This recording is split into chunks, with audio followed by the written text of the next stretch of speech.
আসসালামু আলাইকুম গাইস, দেশ এবং দেশের বাইরে যেখান থেকে আমার ভিডিওটি দেখছেন, আশা করি সবাই ভালো আছেন, সুস্থ আছেন। পরিবার নিয়ে আলহামদুলিল্লাহ আমিও বেশ ভালো আছি। তো ছাদ বাগানের পুঁই শাকগুলো অনেক সুন্দর হয়েছে মাশাল্লাহ। তো এগুলো আজকে কেটে নিয়েছি, রান্না করব। তো এখান থেকে কয়েকটা কাঁচামরিচ ওঠাচ্ছি আর কি। তো বাগানে আসলেই কাঁচামরিচগুলো দেখলে আমি আর লোভ সামলাইতে পারি না, আমার অনেক বেশি ভালো লাগে কাঁচামরিচগুলো আর কি। তো শাকগুলো উঠায় নিয়ে এখন গাছগুলোতে আর কি পানি দিয়ে দিচ্ছি। আর আমার বিকালবেলা গাছে পানি দিতে একদমই মনে থাকে না। আর আমি সব সময় সকাল থেকে আর কি দুপুর পর্যন্ত সবগুলা কাজ শেষ করার চেষ্টা করি। বিকালে আর গোসলের পরে আমার কোনো কাজ করতে ইচ্ছে করে না, এইটা একটা আমার বদ অভ্যাস। তো মাছগুলো কালকে নিয়ে আসছিল তোমাদের ভাইয়া, তাও আমি কাটিয়ে নাই, কারণ গোসলের পরে আমি মাছ কাটি না। তো 2টা ইলিশ মাছ আর অনেকগুলা পোয়া মাছ। তো আগে ইলিশ মাছ 2টা কেটে নিয়েছি। তো কেটে এখন এই যে পুঁই শাকটা দিয়ে রান্না করব। ডালটা বাগার দিয়ে নিয়েছি। আজকে শুধু ইলিশ মাছ দিয়ে এই শাকটাই রান্না করব, আর ডাল আর অন্য কিছু রান্না করব না। তো আমার ছোটো বোনটা আসার কথা আজকে আমার বাসায়, তো ও আসলে অন্য কিছু রান্না করতে হবে। তো এই কারণে আমি শুধু এই মাছটাই রান্না করলাম। তো সবার দুপুরে হয়ে যাবে আর কি।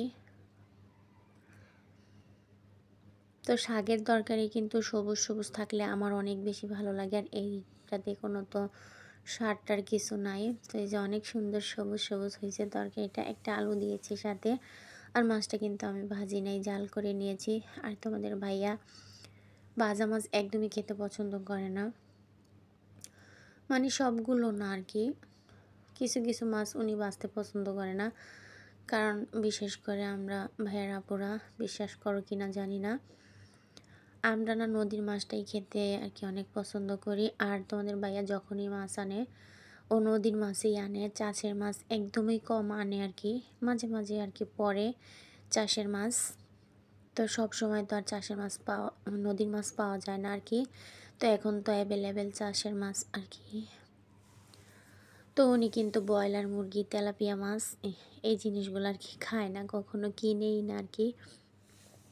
আর ফ্রিজে তো কখনোই মাছ রেখে খায় না। আমার কিন্তু বিশাল বড় একটা ফ্রিজ।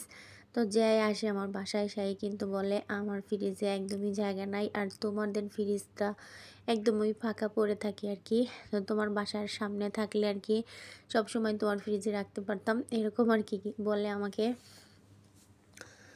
তো বাচ্চার আব্বু কিন্তু ফ্রিজের জিনিস একদমই পছন্দ করে না, ও ফ্রিজের জিনিস খেতে চায় না আর কি। অনেক সময় কোনো কিছু বেঁচে থাকলে রান্নার পরে আমি ফ্রিজে রেখে দিই, যদি ও খায় না, এই কারণে আমি আর ফ্রিজে রাখি না, ওটা কষ্ট করে একটু জাল করে রেখে দিই। তারপরে খাইলে খায়, না খাইলে ওইটা আমিই খেয়ে নিই। কারণ আমি কোনো জিনিস অপচয় করা একদমই পছন্দ করি না। অপচয় করলে আমার অনেক মায়া লাগে জিনিসের প্রতি, এই কারণে আমি অপচয় করি না।